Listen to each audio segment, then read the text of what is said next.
My influence knows no bounds. I have been Nikola Tesla. I have been the great pharaoh. I have seen all that humanity has to offer. And I ask you, young viewer, I ask you, every man, woman, and child, do you believe in power? Do you believe that you can ascend to the next being of humanity? You can with my influence. You can begin your cosmic journey to put humanity behind you and show them what true power is. You may be wondering, who am I? Who decides your fate? Who is this otherworldly creature that will push you on to the greatest form of being? I've in fact been known by many names since the moment I appeared in Lovecraft's dreams to influence his very being. I am the crawling chaos, the black pharaoh, the stalker amongst the stars, god of 1,000 forms. My name is Nerothotep. And just know I am not bound by your mere human constraints. I can take on any form, I can be anything. Your next door neighbor, you think he's a nice man? Well, he's me, you dumb son of a bitch. That moment when you thought your mother loved you, well, your mother's dead. Your mother died years ago when I took up her form to keep a close watch eye on you. Any person you look at, just know that they might not be who they think they are. They could be me. And every little gift, every little fancy struggle that might appear in your life, just know I'm there influencing it. From every turn, every being that surrounds you, I am him. I am the terror that crawls through the night, that looks you dead in the eye and tells you everything's going to be alright. And unlike all the other cosmic horrors, you may call them, all the other pansies sitting out in the outer space, the outer demons, the inner demons, whatever you may call them, what they don't understand is the potential of humanity. I am the shepherd, you are the lamb, and we together will overturn this sad, sickening world and make it a more beautiful place, a place in my image. I, Nerothotep. God, this fucking guy is long-winded. Could you please get off your fucking soapbox? For once, Cortana, I think we're in absolutely agreement. This dude is annoying as shit. I was Nikola Tesla. I was a pharaoh. Shut the fuck up. You think you harbor the ability to clown on me, as humans say? You are a mere mortal. I am immortal. Do you not understand the meaning of mere words that your own kind created? Do you not understand the same words that your own kind created? God, you're fucking insufferable. The fact that I get to pound this lame ass full of lead to send his cosmic terror ass back into the nether realm where he belongs, like the basic bitch he is. Bro's the type of guy to wipe his ass from the side with his bare hand instead of toilet paper. He's like, I don't use a bidet. I have a scary voice. I use my fingertips to get the creases over my asshole. Like, bro, you ain't him. I'm him, motherfucker. I mean, I don't know about that. You are kind of fat and stupid, King Jiffy. Why do you gotta be so mean? What have I ever done to you? Here I thought we were going to be a united force against this Nerothotep cunt, and no, you can't be nice. You just can't be nice. It is not in your being to be nice to anyone other than Master Queef. Yes, speak upon yourselves, little mortal beings. Shut the fuck up, Nerothotep. Well, that was rude and uncalled for. That was rude and uncalled for. How about this? You shut up, and King Jiffy, you will never be half the man Master Chief is. Fine, whatever. You guys all win. You're all really annoying. Just leave me alone. What game am I even supposed to be playing? You're playing Dusk, you dumbass. That is why I am here, to grace you with my presence for this Halloween special. Oh, that's right, that fresh New Blood joint. Okay, so it's not that fresh or new, but it is a good game, and I played it recently, and I just had to say, if it wasn't for me making this channel, and my fan base exposing themselves to cock and ball torture just so that they can wait in anticipation for me to make a video on this game, I probably would have let this shit slip under my radar. Maybe not forever, but a lot longer than I did. Because I'm not gonna lie, the first time I had seen like screenshots and stuff of this game, I was looking at games on this for sale page of the stupid Switch, and I saw this there, and I just didn't know about it. It wasn't on my radar, and the fact that this game kind of has like a weird ass art style, I felt like, oh, it's just another piece of shovelware, because I didn't know that there were these mad lads at a studio called New Blood just laying straight fire on the beat every 2 seconds, that they were dripping hot wax on themselves while creating fucking video games just to maintain a certain temperature so they would never lose that heat in that fire. I mean, who the fuck are these New Blood guys anyways? Who do they think they are? I mean, that tracks. The last Halo campaign you were in kind of fucking sucked. I'm so glad they rebooted you with the weapon. Just like the two Sigma grind set mad lads who decided to found New Blood, they also kind of worked on a game called Rise of the Triad 2013, which was a reimagining of the 1995 game of the same name. Now two of the gentlemen who worked on this joint were named Dave Oshry and Aaron Alexander, and I decided to take it upon myself to get a quote on why they decided to actually make a studio. Hold on a minute, I know I have a screenshot of this somewhere.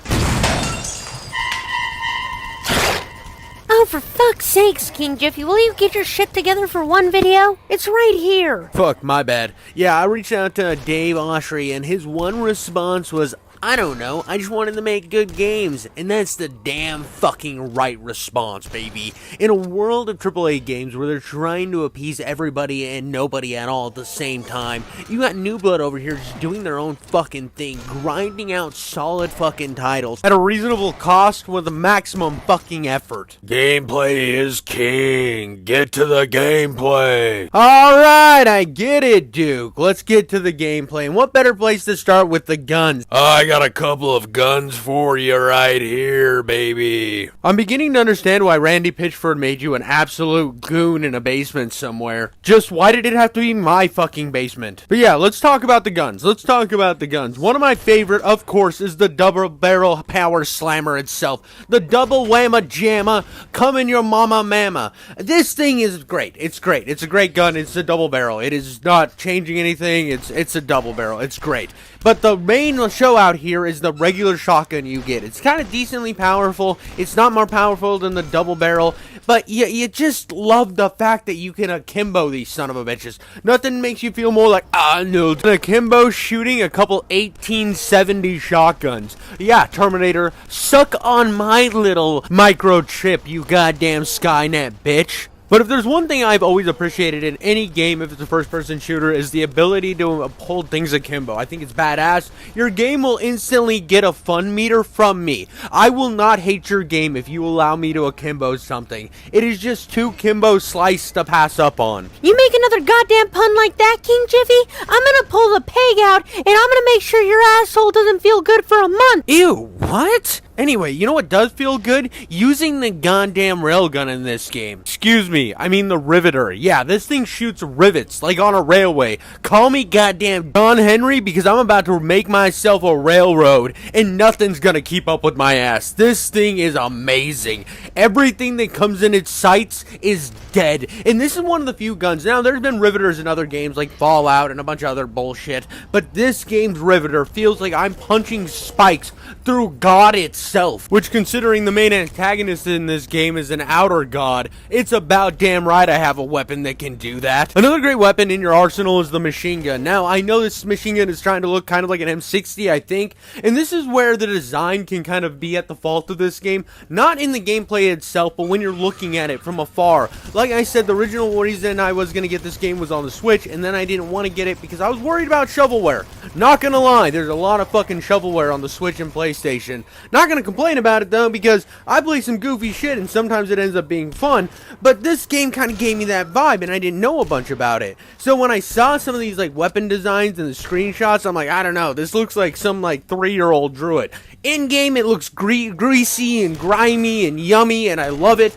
But like the machine gun's design isn't the best out of all the other like utilizations of what you get on this, but it feels good, and that's more important than how good a gun looks, is the feel and its application. And the machine gun in this game, the shotgun in this game, the goddamn riveter, the thing that shoots the mortars, the mortar gun or whatever, everything in this game feels amazing and it's useful at all times. I mean, even the pistols, a gun that is notoriously slept on because it ends up being garbage, and it's not really slept on in the sense of fucking culture, but it is one that usually developers sleep on and just put it in the game and forget about it. Now, if Halo taught me anything, it's to never walk past the pistol. And the pistols in this game will save your ass time and time again. And the fact that you can akimbo those and the base shotgun make them always so useful, which Again, it's so nice that a game that has a super shotgun went back and tried to make the original shotgun useful. Now, when I saw this in Doom Eternal with the grenade shot with the shotgun,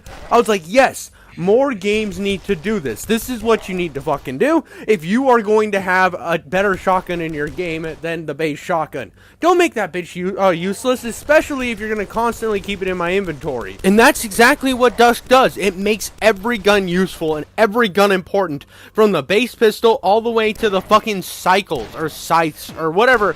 The stupid things you use to cut grass on fields. Yeah, those things, the sickles. Those things are even useful when you feel like you're about to get screwed and you quick jump into melee. Even after you get the sword, which replaces it in your weapon wheel, you can still jump to the quick scythes and then get some damage out. And I like the fact, or sickles, I keep calling it a scythe. What an idiot! This isn't the Grim Reaper. But my main point was that the fact that you can quick jump into those when you're in a bind is fantastic. Yeah, the sword basically replaces them, but they still have a utilization when you least expect it. And that's what this game does, is hit you from different angles with its design. I mean, yeah, the weapons at first don't seem like they look as good as something like on the build engine or some of the modern games, but it's so stylistic to the game that it takes you from a different angle once you're immersed in the actual gameplay, and you're pumping holes through bitches just like your mom gets pumped full of cum every night. And speaking of the sword, I mean, I haven't even really talked about it. I kind of just mentioned how it replaces the sickles,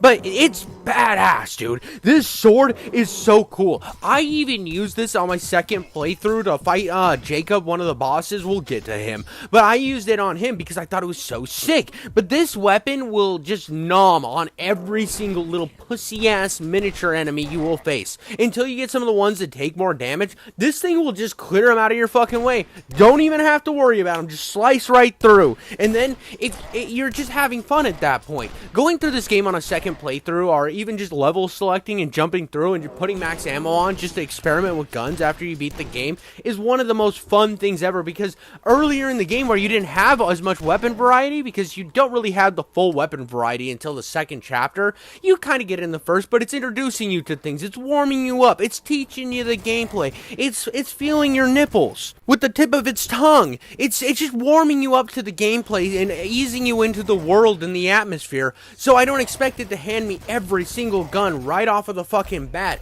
I mean, you gotta foreplay me a little bit, baby. And I mean, that's exactly what this game does, and it's so much fun to go back to those areas where you did have the foreplay and then just kind of rush through it again. Really, just go to Pound Town, bend it over the fucking barrel, and beat some fucking cheeks. And this game allows you to do that, and it's so much fun to see how the progression that you end up becoming this insane master of utilizing the weapons that you have become accustomed to then go back and use them in areas that before they weren't even a thought to you. They weren't even a fucking blimp in your mind. And I'm gonna skiddly doodle off topic just for a second, hit it with that giggity schmoodle, baby, because you know one thing that I really miss in games. One is level select, and the other is New Game Plus. And I'm so glad that I'm seeing it come back really hardcore in the indie gaming sphere, and it's starting to reach the AAA again, and how important New Game Plus is, because it's just amazing to be able to go and play these sections of a game that previously that just eased you into it, and then to go in and become an absolute fucking mad chad, and you're just showing your dick to everyone,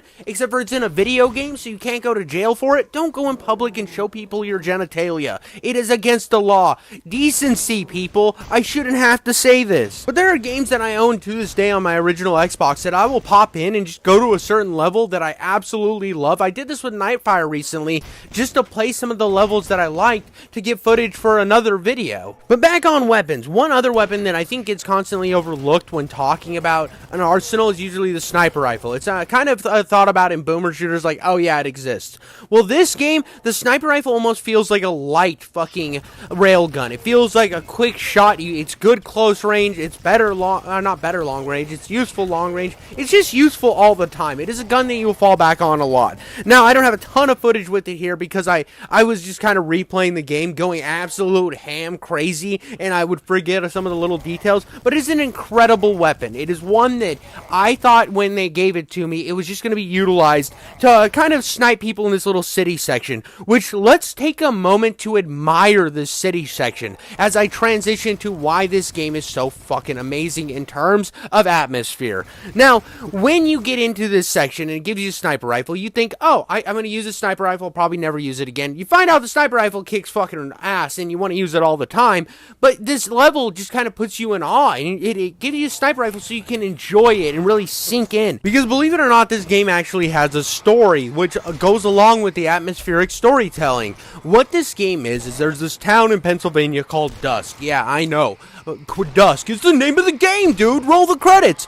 But anyways, you go to this town, Dusk, and you start out in the farmlands and the outskirts because they built a wall around this bitch. Because this town has completely descended into madness. But yet you, as the Dusk dude, have found out that there's a treasure deep inside of this town that's more powerful and more great than any treasure ever before. So you are going after it, and you're diving into the depths of this madness. It kind of seems a lot like Apocalypse Now, or even the novella that it's based off, Into the Heart of Darkness. When you first enter this place, it seems like, yeah, it's a little messed up, but it's not that bad. It's just giving you eerie horror vibes. This is fucking Apocalypse the horror game. Apocalypse Lovecraft. It is a straight up Into the Heart of Lovecraft, and it's amazing. It starts out, it eases you in. As you get further in, the madness starts to spread, and the atmosphere of this game just reinforces that, as well as the level design and the enemy design. Everything works in tandem to give you this idea that this is the Heart of Darkness meets Lovecraft, and it's absolutely perfect with its whole idea of this.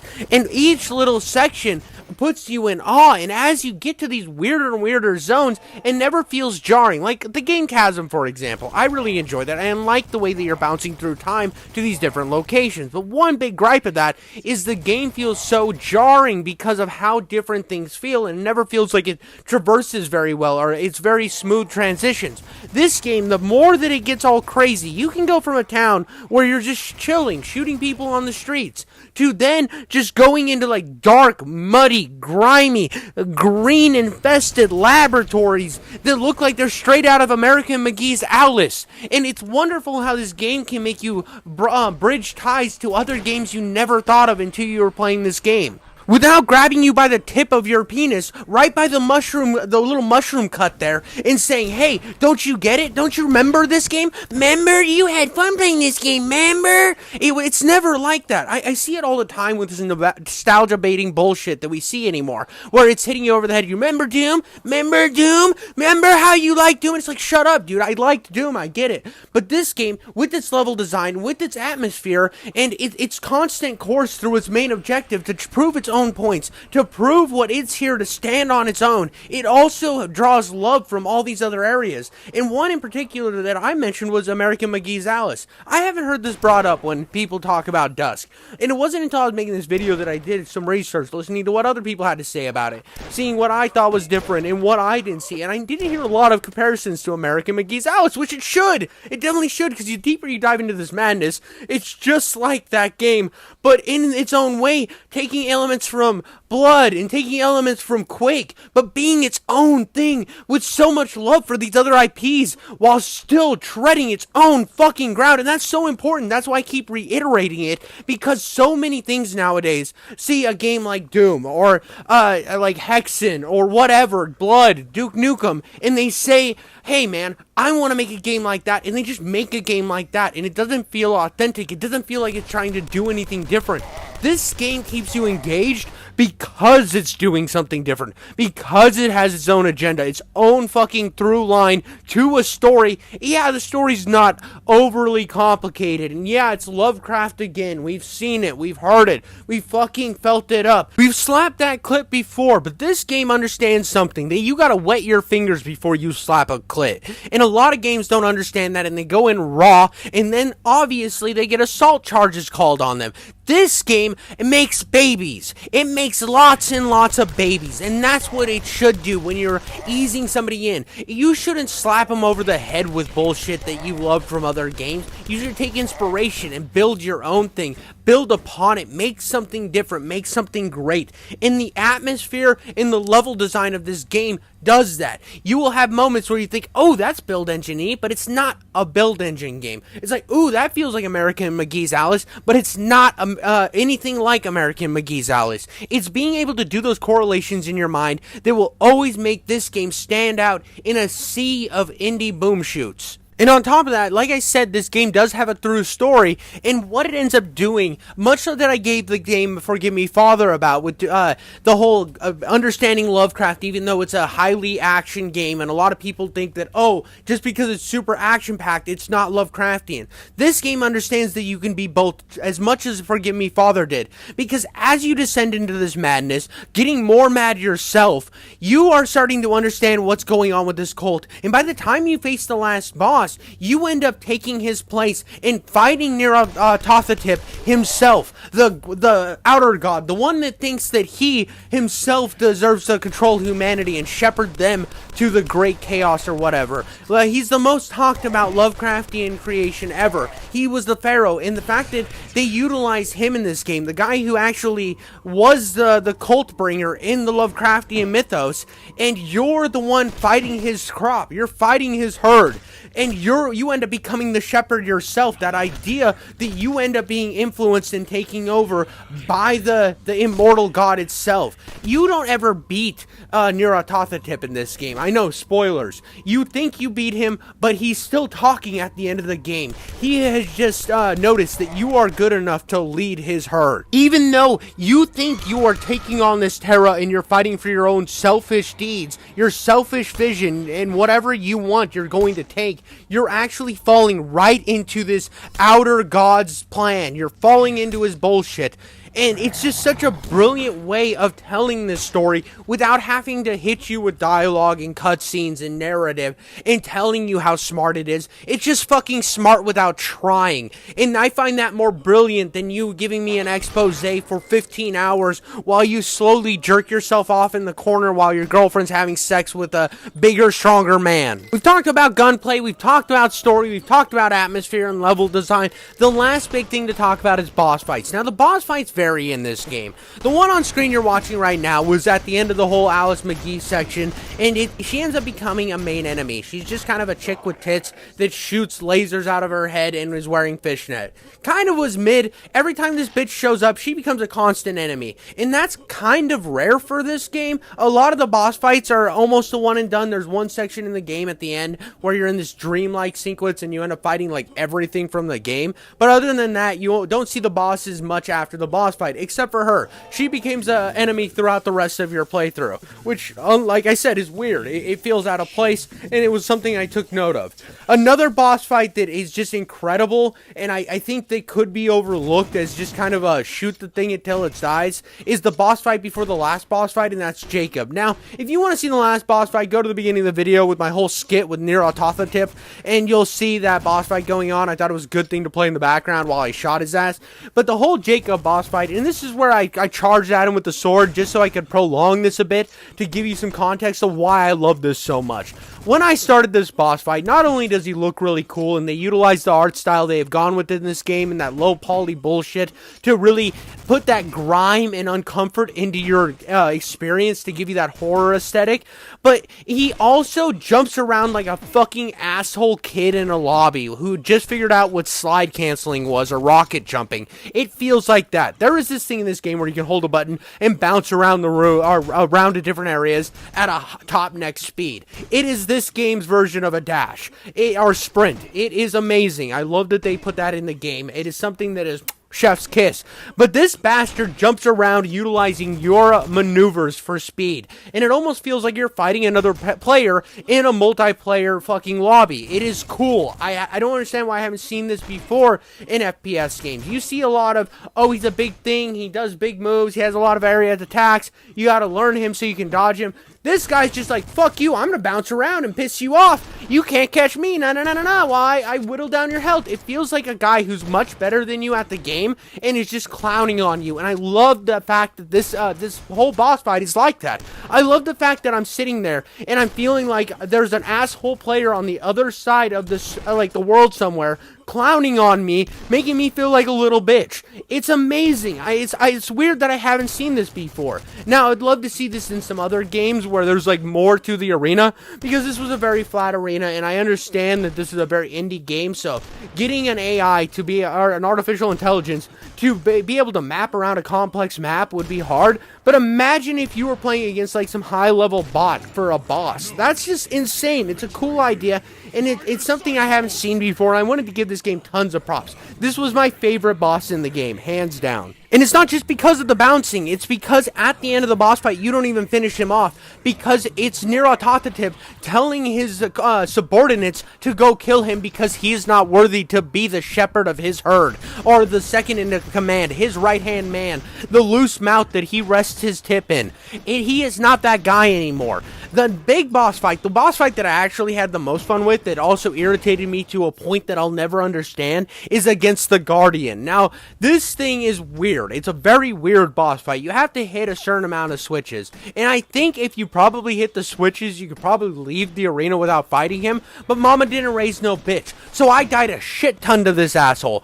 You basically go through this teleporter to a very, very tight hallway, and there's this Guardian bitch there. He can teleport, he is fast, and he has a mortar gun that shoots out like 15 mortars at a time and will kill you instantly when they explode. So your main objective here is to go in, shoot him, pick up on one of the upgrades, because there's upgrades laying around every level. Some will slow time. I didn't like that one very much. And there's one that will like make you shoot faster. That's my favorite one. And that when you pick that up, you pull out the fucking riveter and rivet his ass to hell, and that's your goal. But that's not gonna save you, because this dude is tanky, and he will kick your fucking ass. He will punch your ass in so hard, it's not even cool anymore. It's not base. They don't hold pride parades for you. You feel like Ozzy Osbourne trying to read aloud a book on quantum physics in front of a room of scientists. It doesn't go smoothly.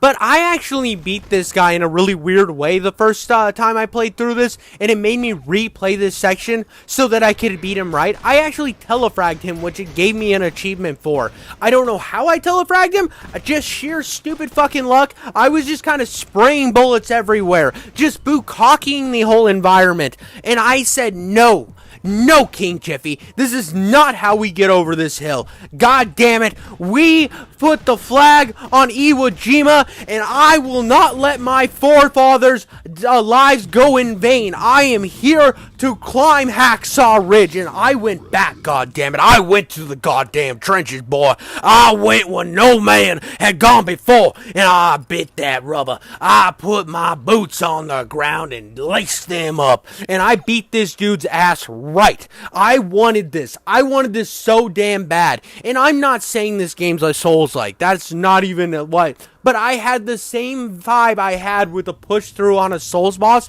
that I did with this guy. It is a completely different game. This game never feels like a Souls-like, but this one boss I had the same excitement for when beating as I did with Melania and Elden Ring. It was a moment of greatness, only to end it with this fucking switch thing. Now, if there's one gripe I have with this game, one big nitpick, is the switch puzzles in this game. They are stupid, they are a waste of time. They're just unnecessary. Let me explain how they work. It is very fucking simplistic. The first time you'll see a switch, you'll hit it. Okay, cool. Door opens. Normal switch bullshit. The next time you see a line of switches. Now, how this works is you basically just fucking hit switches until the door opens. There is no rhyme or reason. You just kind of start on one switch, hit all of them and turn all of them off, go to the next button, hit all of them, turn all of them off, and then eventually the door will open. You do this on every single switch section, and it's really irritating when you get to like the second boss in the game. The first boss was an alligator, and it was fine. You really are underprepared for it, and it seems kind of hard, but if you go back through the game after you have like decent weapons, you will fucking steamroll that stupid alligator. It was stupid. But you get to this little laboratory, you got a bunch of weird scientists running at you who will stab themselves and blow themselves up. And you get to this boss fight that is a flaming horse. That's right, it's Ghost fucking, or Pale Rider. Ghost Rider's the guy on the motorcycle. Pale Rider was the one who rode the horse. You know, Sam Elliott. The dude abides guy, yeah, him. It's like the Pale Rider from Ghost Rider, that's his name. But it's like his horse, and after you defeat that horse, it's not the most complicated boss fight, you then go to the switches again. Now, I don't know if there's a certain combination or a certain way to do these switches where it won't queue this boss fight up a second time.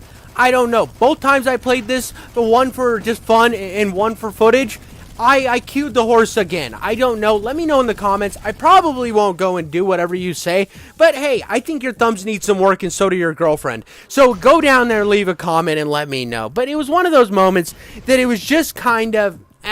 it made me hunger, like, when I replayed some of the parts for footage, it made me hunger to go back and get my ass kicked by the guy who fucking murders me in a hallway. I mean, yeah, it's cock and ball torture, but it's good kind of cock and ball torture, where you have a safe word, and the person who's doing it to you loves you. It's not kind of one of those things where you're like, oh, fuck, I gotta fight it again, just because the switches said so. The stupid switches that have no rhyme or reason. And I don't care if there is a rhyme or reason, it was never obvious enough to me to where I noticed it. It just felt like I was hitting buttons till I got through. And it's my only gripe with this game. And that's incredible. And it's not even that big of a gripe. It was more of an annoyance. It was just something that I rolled my eyes at, moved through, and got over. It didn't take that much time. It didn't pull me out of the game. It was just something that, oh, shit, this is happening again. Time to move on. Time to have more fun. Time to shoot shit with a fucking super shotgun, because that's what we're here for. But for the most part, all the bosses were very variety. There was a good variety to them. They all kind of functioned differently. You had to keep on your toes.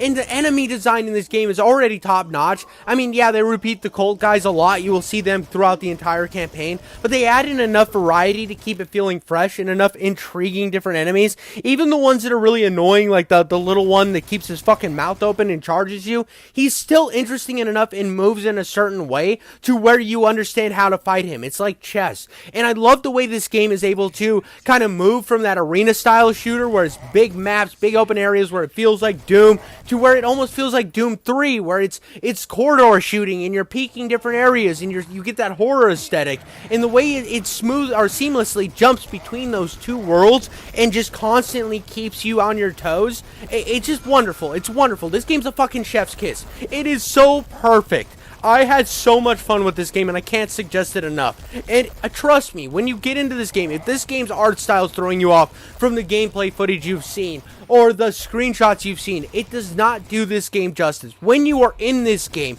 when you are playing it, it is a whole different experience. I've never played a game where I have to say that. And I may just be me. I'm sure a lot of people have seen this and said, oh, that looks cool to me. I'm going to play it right now. For me personally, when I first saw footage of this and the screenshots, I didn't know what to think. I thought, it kind of looks cruddy, but it doesn't in game. It looks so wonderful in game, and it's such an experience that you will never feel anything that quite lives up to. It's something that stands on its own that you can go play another game, and in the back of your head, you'll be like, yeah, I remember Dusk. It was fucking kicked ass. It rocked. It was amazing. The people who run New Blood know it's amazing because they have one goal, and that's to put out good games. And this is a good game, and you should go play it. I don't know if you take anything from this video, whether it's that I make kick-ass, almost analog horror-style intros when I want to, or I have funny skits, or maybe I have a micro penis, and you think that's funny, so you want to clown on me. And it's weird how when I look in the mirror sideways and my hand's in front of my penis while I pee, I can't see it.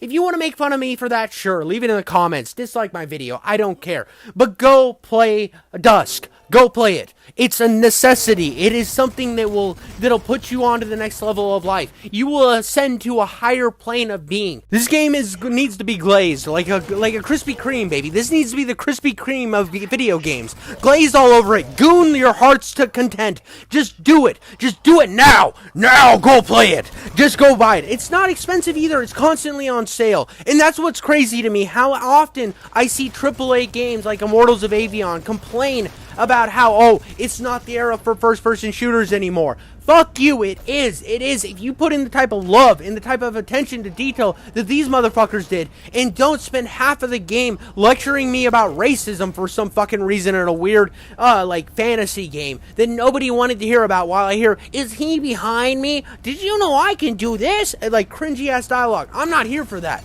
Let me shoot shit and have fun, and then maybe you can put in some internal themes and some, intelligent-ass writing without overriding the bitch. And that's what what Dusk is able to do. That is why this game will outlive something like Immortals from Avion, because that game doesn't have love for it doesn't have anything. It feels like a room of writers started putting as much bullshit they could in, and they're like, oh, this will be quirky. Don't. If you say quirky in a writing room, just know what you're writing is bad, and you should stop, and you should probably throw the entire script away. But that's all I got for you guys today. I hope you enjoyed the video. I know I can be a little unhinged, I can be a little crazy, I can go a little bit over the top, but at the end of the day, I hope that I've provided you with a fun experience, and at least something you can take away from this. And that takeaway should be, go buy fucking Dusk now. Go buy it now. It's on everything except for Xbox. I don't know what Microsoft's doing. I don't understand why they don't have Postal and Postal Brain Damage or Postal 4 on their console. I don't know why they don't have Dusk.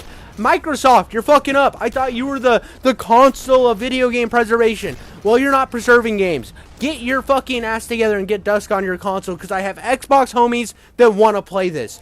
It is criminally insane that you do not have it. Come on, Phil Spencer. Get this shit on your console. And as for everybody else, I love you, and I'll catch you on the next one.